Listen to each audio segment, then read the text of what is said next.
పచ్చిపులుసు కొమ్ములతో తయారు చేసిన వంటలు చాలా బాగా టేస్ట్గా ఉంటాయి, ఆరోగ్యంగా కూడా ఉంటాయి. ఈ క్రమంలో పచ్చిపులుసుతో రుచిగా ఓ రెసిపీ చేద్దాం. మీరు ఒకసారి ట్రై చేయండి.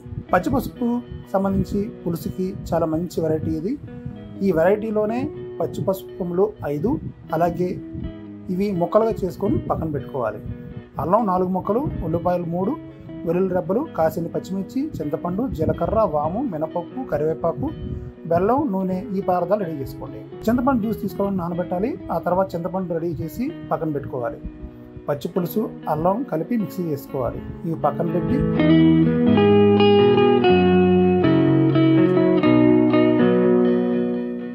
జీలకర్ర అలాగే వెల్లుల్లి కూడా మిక్సీ చేసుకోవాలి. వెల్లుల్లి కూడా మిక్స్ చేసుకోవాలి. జీలకర్ర, వాము కూడా మిక్సీ చేసి పెట్టుకోవాలి. గుర్తుంచుకోండి, ఈ 3 కూడా వేరువేరుగానే మిక్సీ పట్టాలి, మర్చిపోవద్దు. ఒక కళాయి వేసుకొని అందులో నూనె వేసుకోవాలి. మొదట అల్లం పచ్చిపసుపు ముద్దను బాగా వేపుకోవాలి. తర్వాత వెల్లుల్లి ముద్దను వేసుకొని వేపుకోవాలి.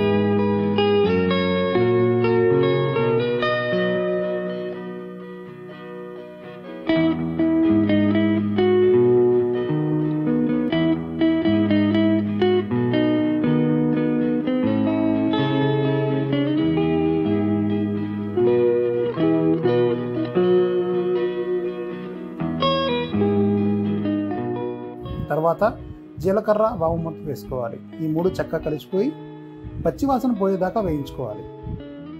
ఇప్పుడు పచ్చిమిర్చి వేసుకోవాలి. తర్వాత చింతపండు జ్యూస్ యాడ్ చేయాలి.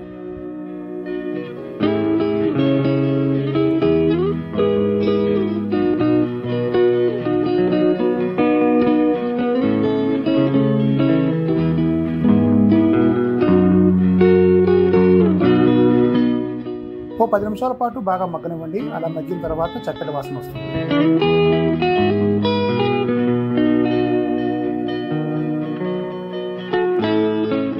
వేరే చిన్న కళాయిలో పోపు వేసుకోండి. ముందుగా నూనె వేసుకొని ఆవాలు, జీలకర్ర, ఎండుమిర్చి, మినపప్పు వేసి బాగా కలపండి.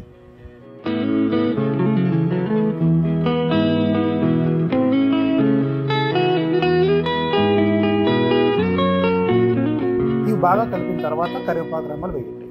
అంతే. ఇప్పుడు ఈ పోపు చక్కగా ఇందాకటి పసుపు పులుసులో వేసుకోండి. అంతే, మరి పసుపు పులుసు రెడీ.